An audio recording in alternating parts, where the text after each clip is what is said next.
amigos ligados na Rede Lula FM de rádios, para você ligar também no nosso canal do YouTube, no Lula FM. Hoje nós temos o prazer de começar o Democracia em Pauta, esse podcast. São 15 minutos de um bate-papo bem breve, mas muito esclarecedor, e eu conto com a companhia dessa minha colega Marcela Paulista. Paulistana. Tô muito feliz de estar aqui. Mas é um prazer ter você aqui, Marcela. É um prazer estar aqui, um prazer, ministro. Muito obrigada Ministro pela presença. Edson Santos aqui com a gente, que além de ex-ministro do governo Lula, foi deputado federal e hoje é pré-candidato à Câmara dos Deputados também na eleição de 2022. Pois é, Maílson, é um prazer estar aqui contigo, com essa pauta da democracia que a gente tem que estar sempre debatendo e defendendo, principalmente nos dias de hoje, né? Então, a democracia é a questão central hoje no Brasil. Ministro, uma coisa importante que a gente tem que ressaltar no pleito desse ano, antes de você falar do seu prévia apresentação, né, eu queria que você falasse um pouco de como é que você começou na política. Eu queria ressaltar que o prazer é inenarrável de tê-lo aqui, tá? E a gente conta com você na Câmara dos Deputados a partir de 2023. Valeu. Vamos fazer por onde chegar lá, né? Tá certo. É uma longa certo. caminhada aí, 69 dias da eleição. É uma trajetória longa, 2 meses, mas tá certo. Os dias serão longos. São longos, mas tá pertinho. A esperança tá chegando. Como foi o seu início na política, ministro? Cara, eu comecei no movimento estudantil, no período da reconstrução do movimento estudantil, da UNE, né? Na luta contra a ditadura. E a partir dali eu fui me engajando cada vez mais, né? Aí fiz movimento comunitário, movimento sindical, quer dizer... E depois eu fui eleito vereador, em 1988. E aí começou a história da política institucional, né? Fui vereador durante 5 mandatos. Nesse período eu fui também candidato ao Senado, em 2002. Em 2002 você foi candidato ao Senado? Tive uma votação bastante expressiva. E em 2006 eu vim candidato a deputado federal, sendo eleito pelo Rio de Janeiro. E fiquei em Brasília por 2 mandatos. Ah, que legal. Então, que legal. Uma trajetória bonita. É bacana. Eu acho que foi uma coisa boa. Nesse período a gente conseguiu fazer algumas coisas importantes, tipo restabelecer a lei da meia entrada, que tinha sido cassada pela ditadura. Aí nós restabelecemos em 1992. Aí fizemos o feriado também, em referência a Zumbi. O Rio de Janeiro foi a primeira cidade a ter o feriado no dia 20 de novembro. Né? Foi uma iniciativa do nosso mandato na Câmara. E em Brasília eu fui para o Ministério da Igualdade Racial, onde a gente construiu todo o ambiente para a aprovação do Estatuto da Igualdade Racial, que transforma em política de Estado tudo aquilo que hoje está voltado para as obrigações do Estado em relação à população negra. Então... Mas e hoje, você olhando todo esse passado que você teve, como você vê o regresso nas políticas de antirracismo no Brasil?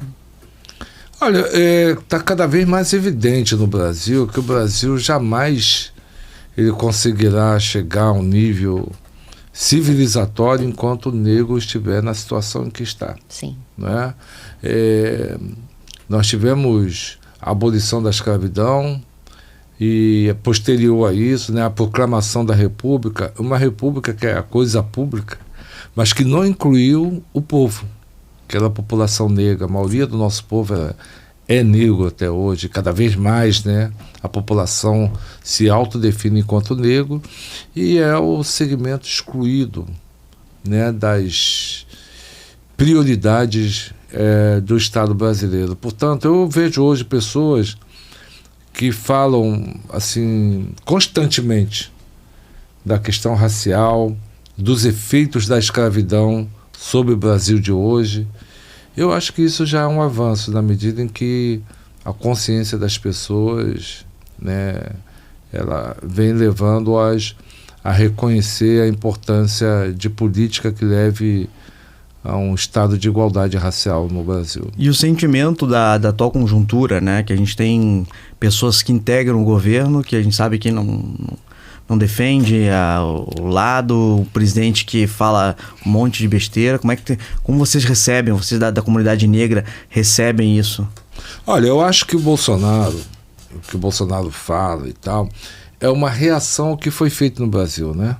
Política de cotas, um concurso público, cotas da universidade, a regulamentação do serviço de empregada doméstica, que é desenvolvida basicamente, né, por mulheres negras. Minha mãe foi doméstica e graças a isso a gente conseguiu estudar, né, enfim, crescer um pouco, né, se desenvolver, né.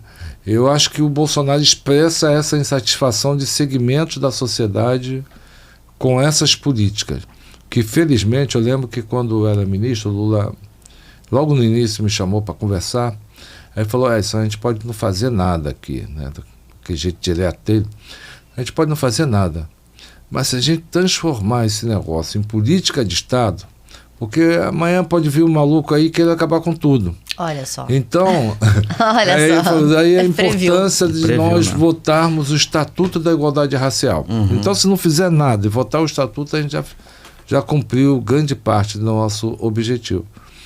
E realmente, né, o Bolsonaro, se pudesse, ele acabaria com essas políticas. Ele boicota, né, quando ele tira recursos da assistência estudantil para o estudante de cota, dificultando a permanência do jovem, né, na universidade.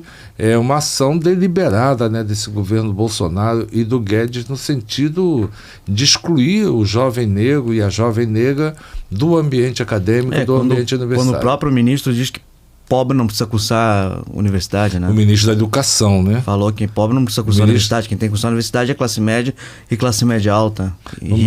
O ministro da Educação que fala isso. Só podia ser do governo Bolsonaro. E aí a gente fica mais abismado ainda, né? Então eu acho que esse momento Bolsonaro, eu acho que a gente pode entender como algo assim, uma reação extrema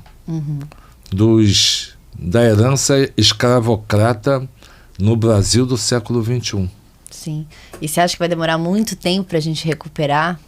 Não, eu acho que dia 2 de outubro a gente começa a recuperar essa história. Né? Que maravilha, que maravilha. Nós vamos eleger o Lula presidente da República e o Lula vai restabelecer a CEPIR, né? Vai fortalecer as políticas e vai criar um ambiente para que nós possamos criar outras políticas que levem a população negra, que eu volto a dizer, a maioria da população brasileira, a um patamar digno na sociedade brasileira. E, infelizmente está tudo englobado, né, Edson? Porque não é só o governo que não lança políticas a favor. A justiça também não colabora, né? A justiça trata com uma certa pacificação o ato de racismo, né? E cria até termos que facilitam a continuidade disso. Eu acho que tudo é fruto desse ambiente bolsonarista. Por isso que a gente tem que derrotar o Bolsonaro e derrotar também o bolsonarismo, que são as ideias, né, essas retrógradas, né, excludentes e racistas que o Bolsonaro traz. Eu acho que com o Brasil tendo um presidente da qualidade do Lula, as coisas vão se ajustando, né? Que tem gente que se adapta, né? A coisa da mimetização, se adapta às realidades colocadas. E eu tenho certeza que nós não teremos espaços para posturas, né, que respaldem o racismo no Brasil. Sim. E aí agora um pouco de pauta de mulheres, assim, né? Que é o que eu posso falar muito. Importante. Muito importante. Que leis poderiam ser criadas para a mulher preta, vinda das periferias, não sofresse tanto preconceito no mercado de trabalho? E até foi uma pauta citada na televisão, né? E por isso que a gente está trazendo ela para cá. Olha, falar assim especificamente de leis, eu acho complicado. Eu acho que o que nós devemos buscar é uma postura, né, dos poderes públicos no sentido da valorização da mulher, né? Quando você tem um presidente da Caixa Econômica, né, que faz assédio à mulher, que não respeita a mulher no ambiente de trabalho, isso é complicado. Isso acontece muito em muitas esferas. Em muitas esferas. E principalmente com as mulheres negras. Principalmente. São assediadas em seu ambiente de trabalho e até por falta de condição, né, de responder a isso, de se contrapor a isso, às vezes deixam passar... Mas o que acontece muito é que quando nós, mulheres, né, e mulheres negras, se colocam, elas são demitidas do ambiente de trabalho. Exatamente. Nós não somos escutadas. Ao invés de punir o assediador, sim, punir as mulheres. Então, acho que isso é fruto desse ambiente, né? O presidente, um sujeito, é o presidente, que fala, pô, você não merece ser estuprada. Gente, e ele não foi preso, sabe? É uma coisa assim, normal. E esse é o problema, né? Eles perpetuam um discurso que as pessoas absorvem e falam assim, se o presidente pode falar, eu posso agir dessa maneira. Exatamente. Acho que esse é o pensamento de todo bolsonarista que fala, que age dessa forma. Eu acho que a gente tem que ser intolerante. Onde a palavra intolerância cabe é com esse tipo de postura. Eu acho que a gente foi, fazendo até uma autocrítica, a gente foi muito condescendente com o Bolsonaro. Sim. Quando ele falou isso em relação à deputada Maria do Rosário, quando ele exaltou, né, um torturador, um assassino de pessoas como o Ustra, era para ter sido caçado, e nós não fizemos isso. Então, eu acho que esse período aí está trazendo, para mim pelo menos, né, está trazendo ensinamentos de ser intolerante com essas posturas, né, antidemocráticas, racistas, que não respeitem, né, o negro, que não respeitem as mulheres, né, como cidadãos, como seres humanos, né. Edson, já para finalizar, eu queria que você falasse pra gente um pouco do que você pretende aplicar, né, de bom pro Rio de Janeiro como deputado federal eleito a partir do 1º de janeiro de 2023, você na Câmara lá fazendo o seu trabalho. Aliás, você não é no dia 1º, né, que a Câmara assume, né? Em fevereiro, né? Em fevereiro, né? Dia 2 de fevereiro, se eu não me engano. Então, eu queria que você falasse um pouco do que vai ser o seu mandato.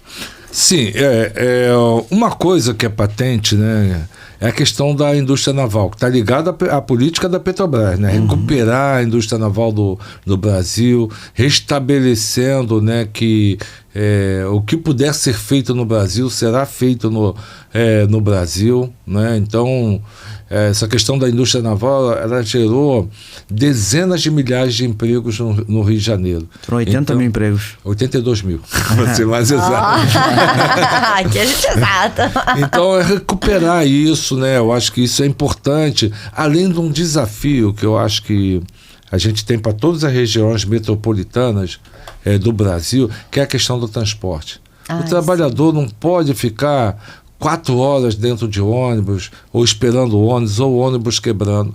Já está provado, né, a questão da importância do transporte de massa. Então, é trem, é metrô e até mesmo o VLT, para garantir dignidade e conforto à população. Isso vai ser uma prioridade, porque eu acho que isso é uma política nacional. Não basta o prefeito do Rio de Janeiro dizer que quer implantar no Rio de Janeiro, né? Não basta o governador pensar nisso. É preciso se criar todo um arcabouço, inclusive econômico, para que a gente tenha uma política, né, de melhoria das condições de mobilidade da população de uma forma geral. Isso vai ter impacto na economia também. Total. Se o cara sai por 7 horas de casa e antes de 8 horas está no trabalho, ele vai ter uma produtividade bem maior. Quando hoje a gente vê o jornal, eu saio 5 horas da manhã, o ônibus chega às 6, fico 2 horas, já vou chegar no trabalho 8 até 9 horas da manhã.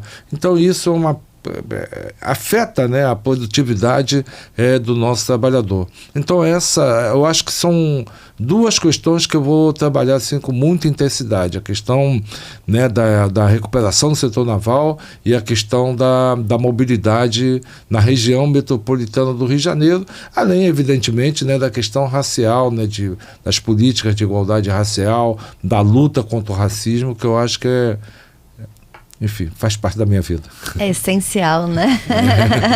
Ministro Edson Santos, foi um prazer inenarrável ter aqui no Democracia em Pauta. Quero dizer que você já é nosso sócio na Lula FM. Você está sempre que a gente pode estar chamando você para debater, para conversar. Depois do período eleitoral, vamos conversar também sobre o espaço, aquele que a gente tanto conversa, sobre você ter o espaço na rádio para estar falando nela semanalmente.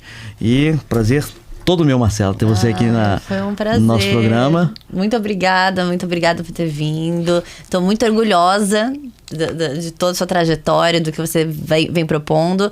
E tô torcendo por você. Obrigado. Então é um prazer estar aqui com você, Maurício.